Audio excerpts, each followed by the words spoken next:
It's Teneca. Boop. It's Teneca. Boop. It's Teneca. So I've been taking a break. Minding my business way over here.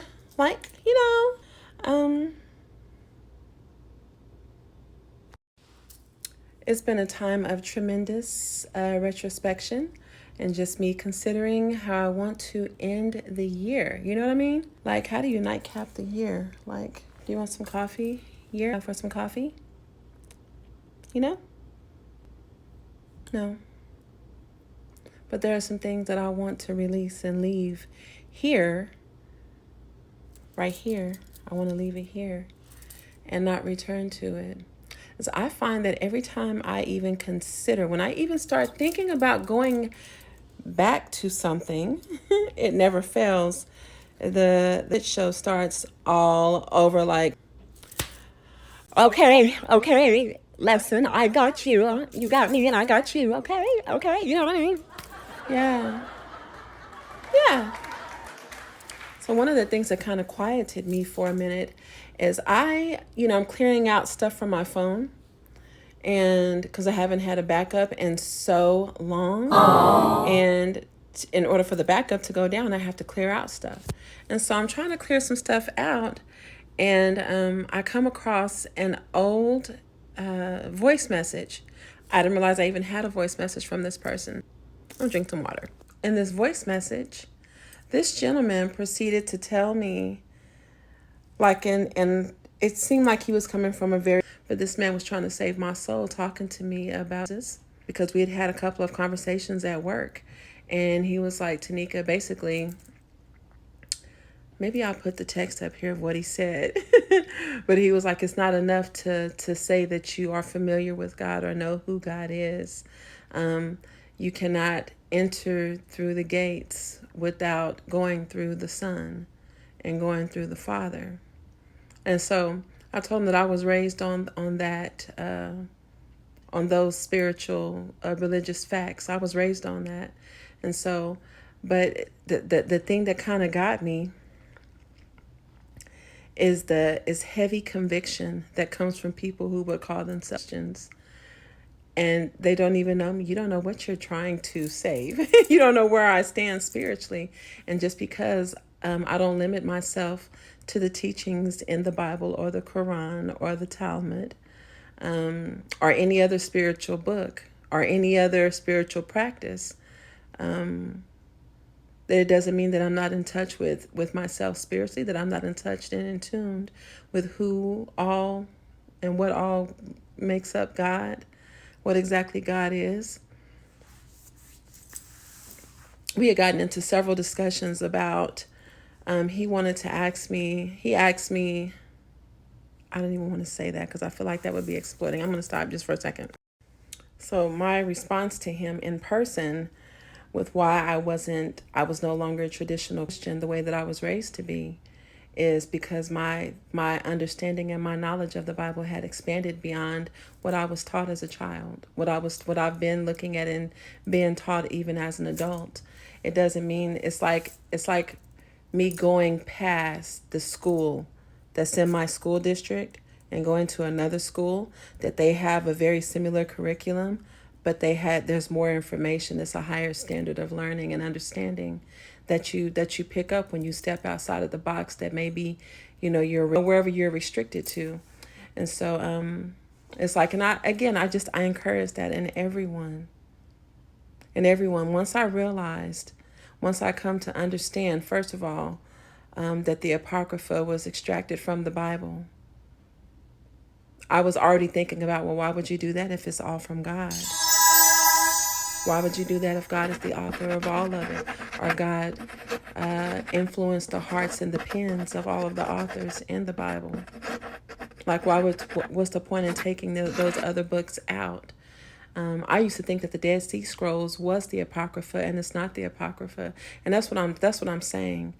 I just didn't limit myself to only that.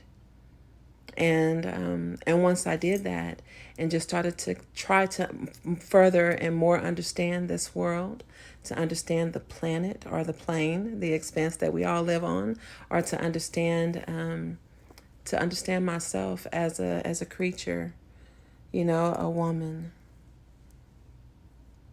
in the Bible, a woman in the world, a black woman, a woman in my race, a woman in my family, a woman in the face and the minds of my children, a person, a living being, and my actual connection and relationship with God.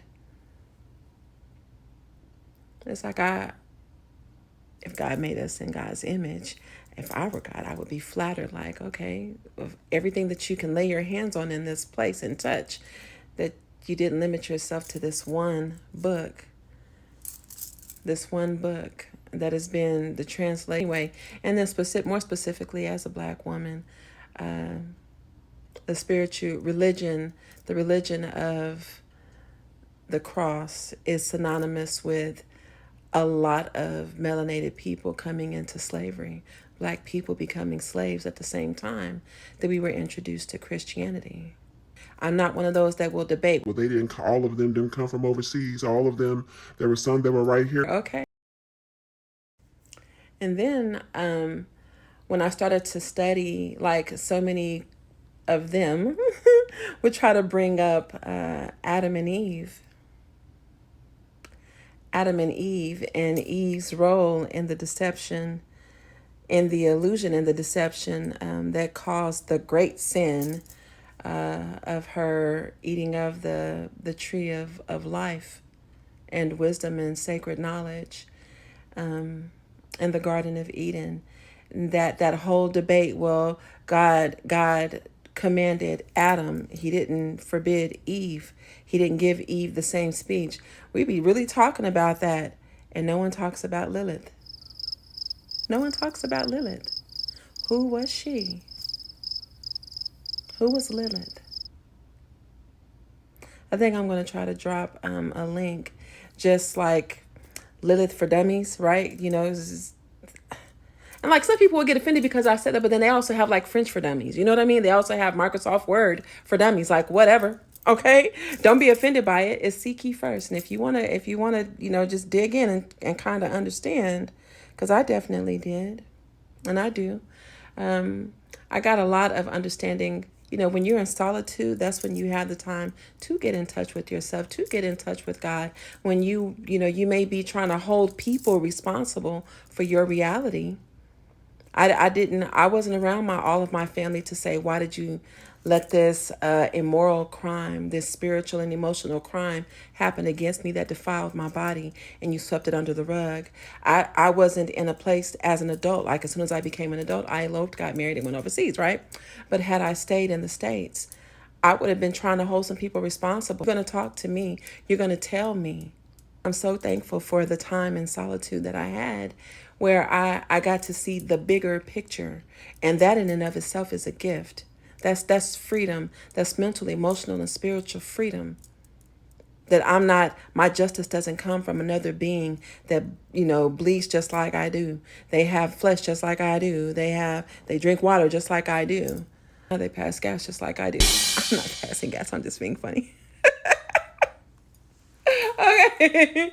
It took me a long time to even be able to talk about that. I was one of those girls, I'm still kind of like that, a little bit like, do not say F-A-R-T. I'd rather you say the A word or any other bad word than F-A-R-T. It's just so unladylike. I know people do it. They're like, well, it's just a part of nature. Like, why do you got to talk about it? Some things should not be talked about. Should not be saying some things.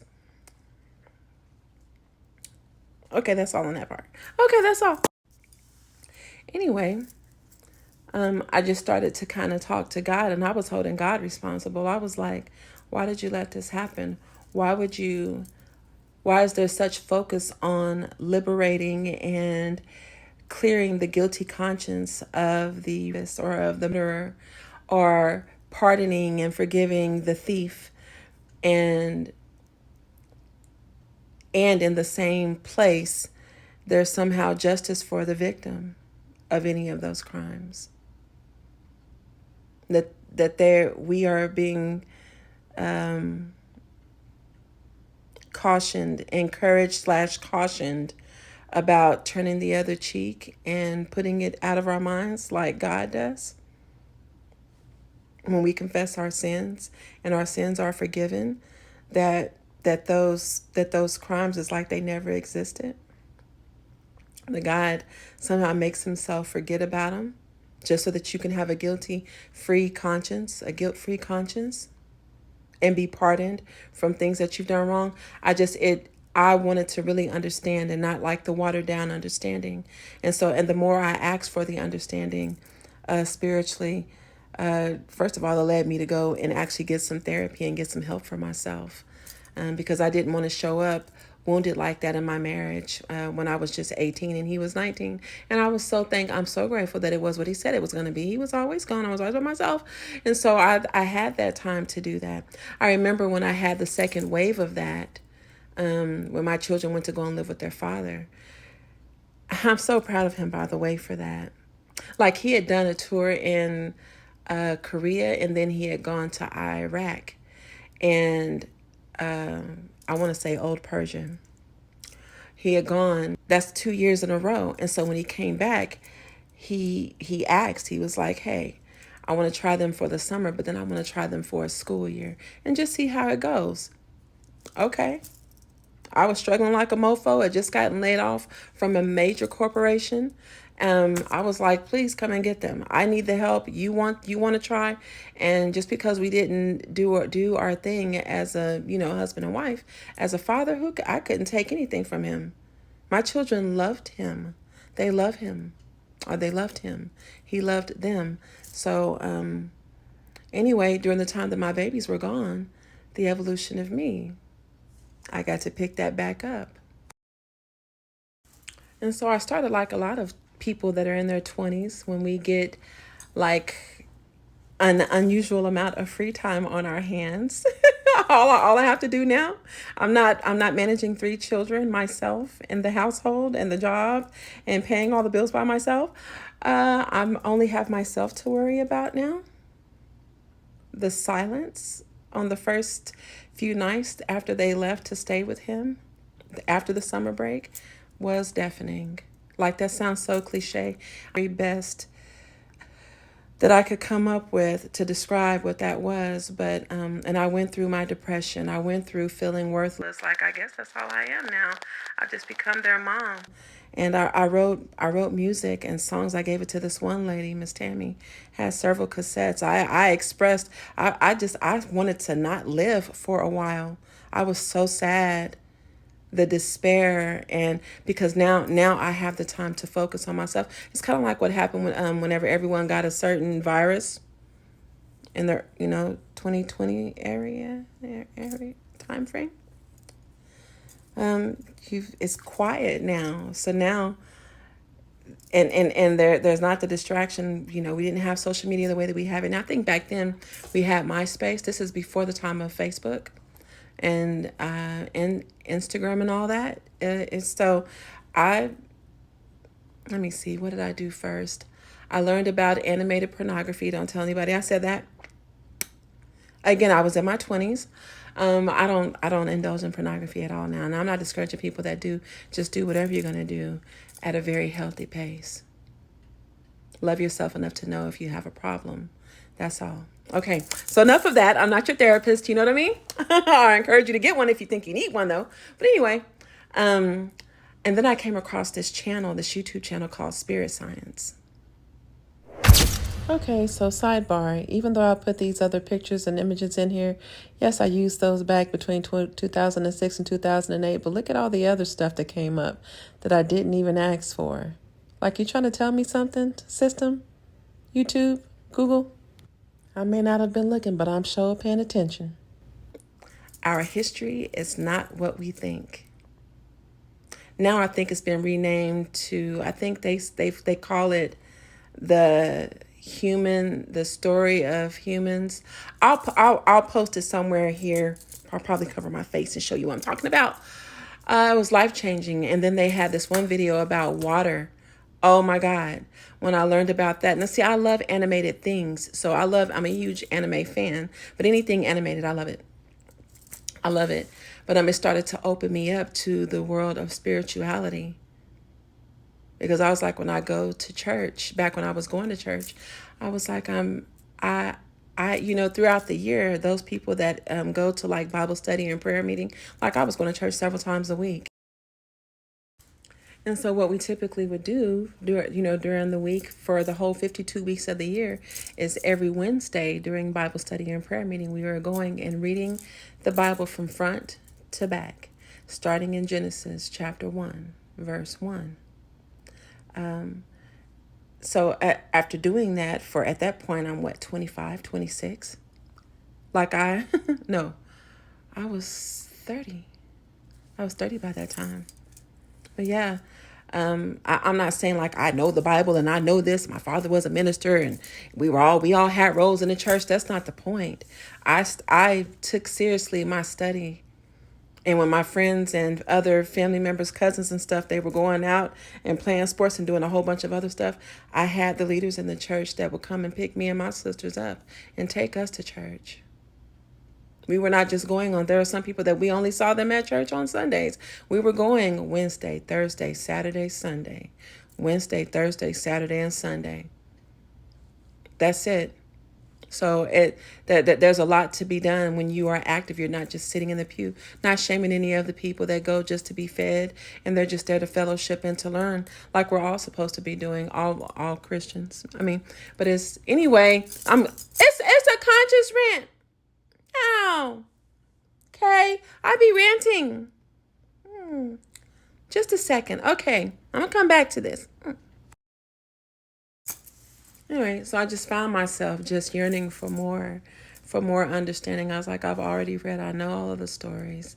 I know. I was like, there's something missing, and I want to expand my knowledge and my understanding, and I genuinely want to grow closer to God, to know who God is, what God is, what all makes up God. As I had questions that fell outside of that Bible, and that's when I learned about the Apocrypha. I was like, what's the body of books that have been removed from the Bible? And Spirit Science, the channel, they mentioned the Apocrypha very briefly in that one video. The video that touched on it. And I really appreciate that they didn't make the characters white or black. Everyone is like, they're like rag dolls, cartoony rag dolls with a patch on their head. It's a patch and then a patch on their heart where during the world was going through a huge transformation and we lost and we sunk to a lower dimension. This is something that has been recorded in other cultures and other civilizations, and it's very interesting. I find that the truth resonates with those who seek it. We can all hear the exact same thing and we're not going to take the exact same thing from it. So, but anyway, I went through that and it opened me up to learn more about Buddhism and Hinduism. I'm like, how can one culture pray to one singular God? And there are other cultures that they have many gods. Who did the Ming Dynasty pray to? Who did they worship? Was that Buddha? You know what I mean? So speaking of Ming Dynasty, there was a gentleman who contacted me when I worked for this one agency. I'm going to say it's been about 6 years now, 5 or 6 years. And he called, and I was just a call center representative. And he was like, I'm such and such Ming. Do you know who the Ming are? And I was like, I know exactly who you are.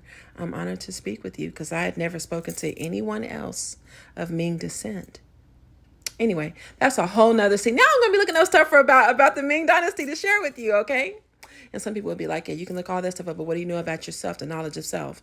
I'm like, why didn't they teach us sacred geometry in school and about the chakras in school?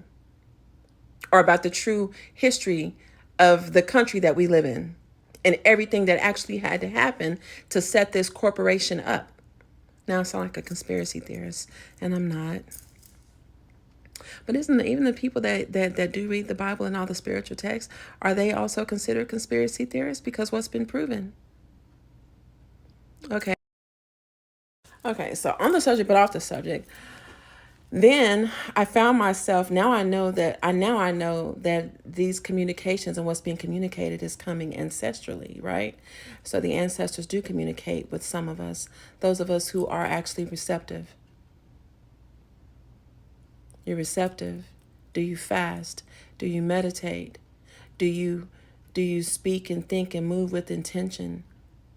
Do you actually call on the energy of your grandmother, your aunts, your uncles? For the women specifically, if every baby girl is born with all of the eggs that she will ever produce, like we're not producing eggs when we ovulate during our menstrual cycle. Yes, we're dropping an egg, and eggs can go down that fallopian tube, and it's painful. Yes, all of that, but we're not generating new eggs. We already have all of the eggs, and so if that what that means is I was with my great great great great great grandmother. I was in there the whole time.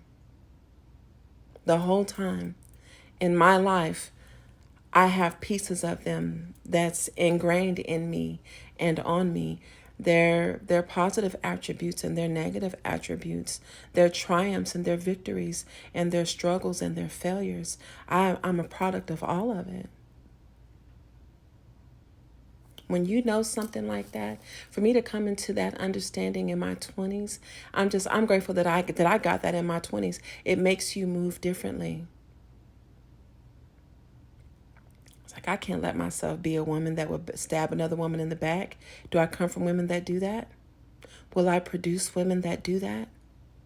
I can't be a woman that's walking around here stealing and lying on people. Do I come from people that do that? Will I produce people? Have I produced people that do that? Ironically, I've had people who have accused me of a lot of treacherous shit, really, really bad things. And I'm like, I can't even really get mad at you and stay mad, really, because I know you don't know me. You don't know what I had to go through to learn myself, to evolve into what I am. You think I'm holier than thou art, or that I think that I'm that. That's what you think I think about myself. That's almost true, though, because I know what I'm capable of. I'm not capable of wrecking a home, or tearing someone down and making them feel like shit about themselves, or snatching somebody's job, or playing mind games with someone, sneaking somebody in the house when somebody else ain't looking. I'm not capable of it. I'm in touch with where I come from, where I actually come from. That has nothing to do with the Bible. That has nothing to do with spiritual. I mean, it does have a little bit to do. Anyway, so back on the subject. And so if you're getting these communications, these AKA downloads from the universe, from spirit, from the ancestors, if you actually are communicating with angels and these other worldly beings from another dimension, when you start talking about that, people who don't know shit about that, they will label you as cray. They will try to get you help, try to get you locked up. I had this one elder that she was telling me, and everyone around her, she's being honest. And she's like, first of all, you know I'm not crazy. You know that I haven't lost my mind, but I hear people saying shit. I'm seeing things. And she tested me. She was like, take me to the store, because she didn't like to drive. I took her to the store, and she was like, just stay in the car, because if someone's going to attack me, I don't want them to attack you. And plus, you don't even see what I see, so you would never know. And I was like, do you see somebody right now? Is someone in the parking lot right now? And she said yes. And I was like, where? And she showed me. And it was by this tree, and I was just like, baby, there's nobody there. Now don't get mad at me for telling you the truth, that I don't see anything. The fact that I don't see it does not mean that it's not there. People that have what is now being deemed as mental illness. I'm not saying that this is the truth for everyone, but it's the truth for many. Just because people can't see what you see and hear what you hear does not mean that it's not real, that it's not happening. It's happening at another frequency. You are operating and living and you're coexisting in the 3D with us. Maybe you are already 5D. Maybe you are already on the 7th level of heaven.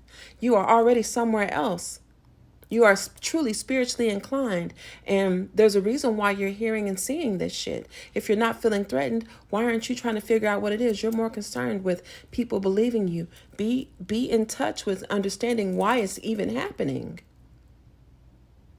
that this person, to me, those are gifts. I want to use so many examples, but I know that so many people will be called out or feel called out. And I'm not trying to call anybody out, but I'm going to say what we call schizophrenia. These people are hypersensitive. You cannot fuck with someone, and most of them are empaths too. So they don't have to know exactly what you're thinking or why you might be thinking it. They know when shit is not right, like the vibration is off to them, and they'll be like, "What is that? That's like a glitch in the matrix. What is that?" I'm sensitive to them. There's another reason why I study. How can this be happening? Why is this happening? That's what I'm saying. It took me outside of what I was understanding and what I had come to understand in that spiritual text that I was raised on. That does not mean that I'm not a believer. It means that I truly believe. I believe more with more basis to believe. Anyway, so I was thinking about the gentleman's plea with me and what he would have to have had in his heart to leave me that message, to call me and to leave me that message. And I'm chewing gum now. I got a little bit emotional, so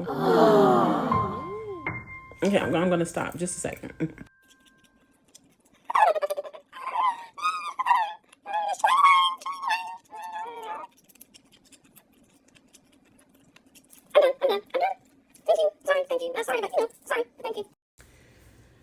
Anyway, so the gum is gone now. You know what's really sad about the situation with that guy? One of the ironic aspects of the not connection is the same guy. He also told me that I look like a slut. He's like very, very sacrilegious, like very, like my outfit that I have on. I'm going to put a clip in here to show you what I got on. And like, I'm a big girl. And so there's not like, I'm going to say, how do I say this? Unless I'm wearing a sweatsuit, everything is going to fit my form. Okay. So he told me the day that I was terminated that I looked like a slut. He literally said, I was like, I look like a slut. I was like, that's very ironic. And I actually have on that outfit, the same outfit right now. Before, so 10,000 times 10,000. Every say, come Enoch, and listen to my words. To the I need to and tell what you said. Who said, please, why do you make no please, here,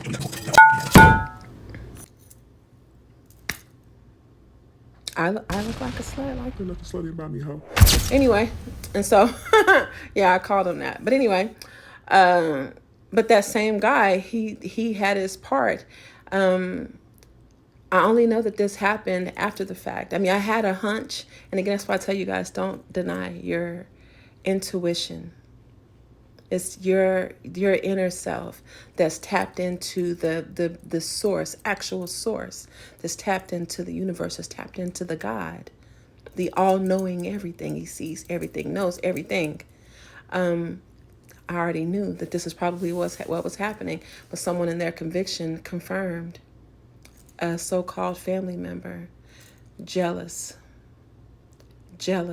caught wind that I was working there and started spreading lies. I have two family members like that. They're really what if people who actually follow me and listen to my videos, or look at my videos, family like that, I don't even call them family. They are family because they're fans. They're in the mean boy, mean girl group. They are true haters, okay? People that they cannot say what I did to them, but they catch wind that I'm going to be working with them or that I am working with them and start lying their asses off. And the only thing that kind of saves me, I may have lost my job, but anyone that met me and met those other people is like, that shit sits in their brain and in their hearts, and they get to think more than likely that person that was doing all that backbiting and lying and shit, they probably were lying. Because I met Teneca. I met her. She didn't show me that. I don't know what they were talking about. But whatever, she ain't here. I hope that she's all right over there. Well, some people don't stop there. Some people are led by their conviction. That's something that the liars can't control. For anyone that's in my situation, or even if you know about my situation, it can be traumatizing to even see somebody else go through some fuckery, okay? These are the things that will have people thrusting themselves on the altar in front of the whole church. God, just y'all pray for me. I'm going through it. You done put yourself through some shit. Caused yourself to be under the judgment. And it's not funny. It's funny in that the hell that they meant for someone else to go through, that they've imprisoned themselves in that very hell. They've done that to themselves by lying, by being treacherous. I've been out here struggling my ass off, going through it very quietly. And also at the same time of my struggle, there's beauty in the struggles. People that have been down, you know what it is. You know what it is. It didn't mean that I wasn't already grateful for everything that I had. It's enhanced my gratitude. It's enhanced my appreciation for the little bit that I have. And I actually have a lot. Been down, but in every other aspect of my life, I'm like, what's next, God? Oh my God, the guys that be trying to come up on me. I'm like, you're trying to talk to me and I don't have anything right now. But I do. I have a heart full of love and people are attracted to it. They're attracted to it. So, excuse me, but like I said, I'm grateful for that. Anyway, the whole time he's up passing judgment and talking to me about God, he fell for the okie doke from a slithering, slimelin snake, someone that was lying on my name. To the point, oh my gosh, and then the termination conversation. The guy, the manager that was over me, I don't know, he's considered a supervisor or manager. I think he's a manager. He sat across from me and sounded like an entire devil. Let's be real. You don't really want this job. You didn't really want to be here. And I was like, hold on. I was coming to work every day. I was on time. I don't have a single write-up for a tardy or anything like that. I wasn't calling, and I did contract the virus, and I was out for like a little over a week, but that was excuse because I had a doctor's note, and like I got a doctor in my pocket covering for me, but whatever. I didn't have any type of reprimand. These are cycles that repeat themselves, and that's how I know, and this is how you can kind of know if you really have not done anything. And that person breaks up with you, you really didn't do anything, and that family cast you out, you really did not do anything, and that friend just stopped talking to you, you really did not do anything, and that man or that woman left you, you really did not do anything, but those people stopped talking to you and abandoned you in a connection.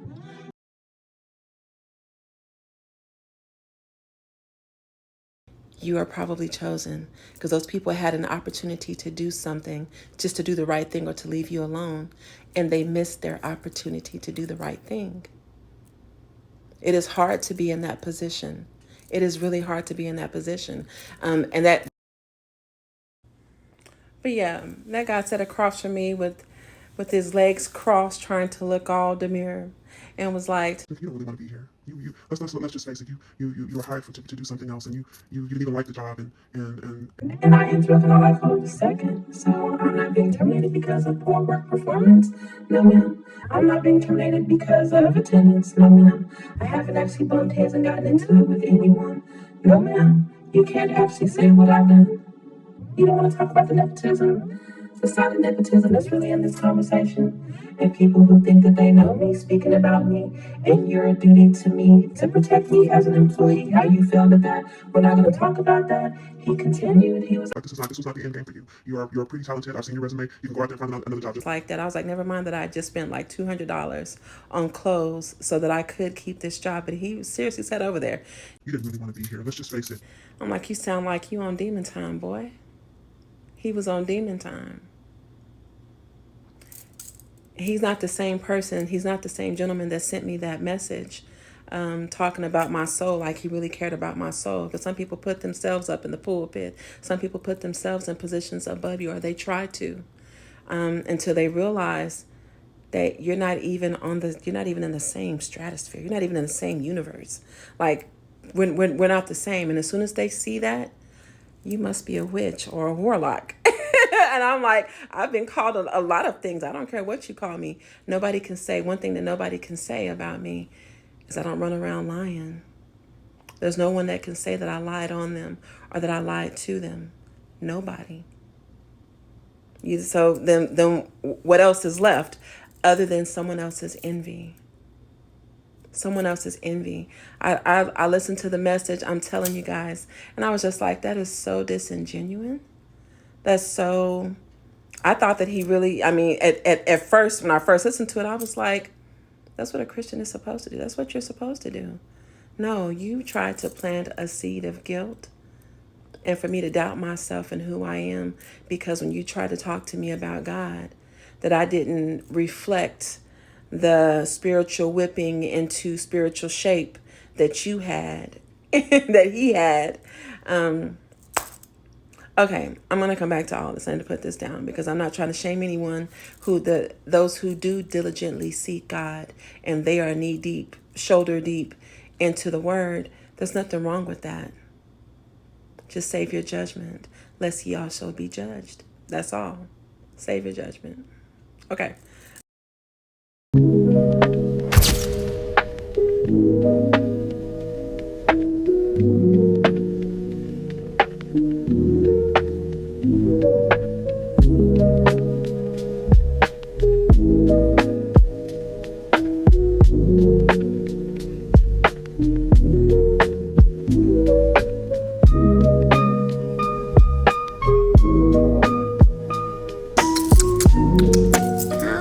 Right, I love it. Okay, I'm done. All right, I'm gonna stop. I'm gonna stop right there. Okay, I'm done.